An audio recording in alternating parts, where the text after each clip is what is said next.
और चलिए हम आपको बता दें कि देश के सबसे हाई प्रोफाइल टेरर मॉड्यूल की सबसे बड़ी इन्वेस्टिगेशन क्या है। दिल्ली में ब्लास्ट करने वाले डॉक्टर उमर के आतंकी कनेक्शन पर लगातार बड़े खुलासे हो रहे हैं और इस जांच में सबसे अहम है उमर और मुजम्मिल की 3 डायरी, जिसमें से 2 अल फलाह यूनिवर्सिटी के कमरे से मिली है और 1 मुजम्मिल के किराए के मकान से। दूसरे नंबर पर है 32 कार। इसकी कहानी भी हम डिकोड करेंगे कि आखिर कैसे ये साजिश 10 गुना बड़ी है, क्योंकि आतंकी 32 कार जुटाने वाले थे और अब सवाल यह है कि वो 32 बड़े धमाकों को अंजाम देने वाले थे। तीसरा अहम एंगल है उन ठिकानों का जिनके तार आतंकवादियों से जुड़ रहे हैं, यूपी से कश्मीर तक। वो कौन से 7 हॉटस्पॉट्स हैं उसकी डिटेल भी आपको दिखाएंगे। इसके साथ ही बात होगी उन 15 किरदारों की भी जिनकी गतिविधि एजेंसियों की रडार पर है। तो चलिए साजिश की एक डिटेल आपके सामने रखते हैं। सबसे पहले 32 कारों के कनेक्शन से जुड़ी हमारी ये रिपोर्ट देखिए। आतंकी मॉड्यूल पर सबसे बड़ा खुलासा, दिल्ली जैसे 32 धमाकों का प्लान था। ये 3 तस्वीरें सिर्फ ट्रेलर है। ये 3 तस्वीरें सिर्फ संकेत हैं उस तबाही की जिसे अंजाम देने से पहले उमर का टेरर मॉड्यूल एक्सपोज हो गया।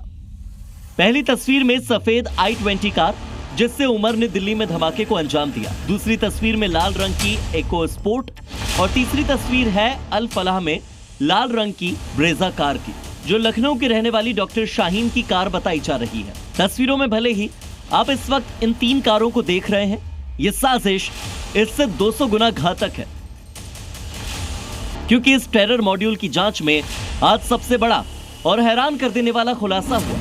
दरअसल ये डॉक्टर्स का टेरर गैंग ऐसी तबाही मचाने वाला था जिसकी शायद कोई कल्पना भी नहीं कर सकता।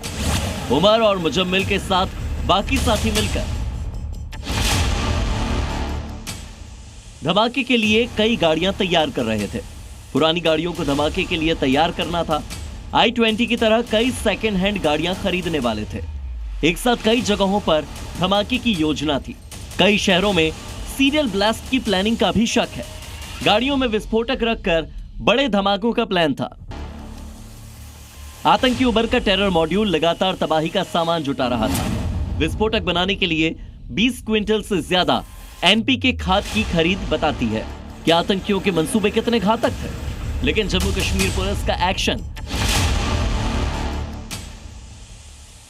अल फलाह यूनिवर्सिटी का रडार पर आना, दिल्ली से यूपी तक धरपकड़ और एजेंसियों की सक्रियता ने आतंकी उमर को पैनिक बटन दबाने पर मजबूर कर दिया। दिल्ली में धमाके के बाद एक तरफ जांच का फोकस इस बात पर है कि आखिर डॉक्टर्स का ये टेरर नेटवर्क कितना बड़ा है, तो वहीं दूसरी ओर सबसे बड़ा सवाल ये भी खड़ा होता है कि उमर को धमाके की कमांड आखिर कहां से मिली, इसकी प्लानिंग कहां हुई। हमारी रिपोर्ट देखिए। 3200 किलो से ज्यादा विस्फोटक बरामद हो चुका है। 15 से ज्यादा गिरफ्तारियां हो चुकी हैं। 5 राज्यों में पड़ताल चल रही है, लेकिन अब तक ये साफ नहीं है कि आखिर डॉक्टर उमर ने दिल्ली में सिग्नल पर गाड़ी क्यों उड़ाई, उसे कहां से कमांड मिली। पार्किंग में 3 घंटे तक उमर किसका इंतजार कर रहा था। इन्हीं सवालों का जवाब ढूंढने के लिए अब एजेंसियों के रडार पर डॉक्टर आदिल राठर की शादी है। अब आदिल की शादी में शामिल लोगों से पूछताछ की जाएगी। 4 अक्टूबर को कश्मीर में आदिल की शादी हुई थी। वो शादी के लिए छुट्टी लेकर कश्मीर गया था। एजेंसियां शादी में शामिल लोगों की लिस्ट बना रही है। शादी में मॉड्यूल से जुड़े लोगों के शामिल होने का शक है। शादी के करीब 1 महीने बाद 7 नवंबर को आदिल को गिरफ्तार किया गया।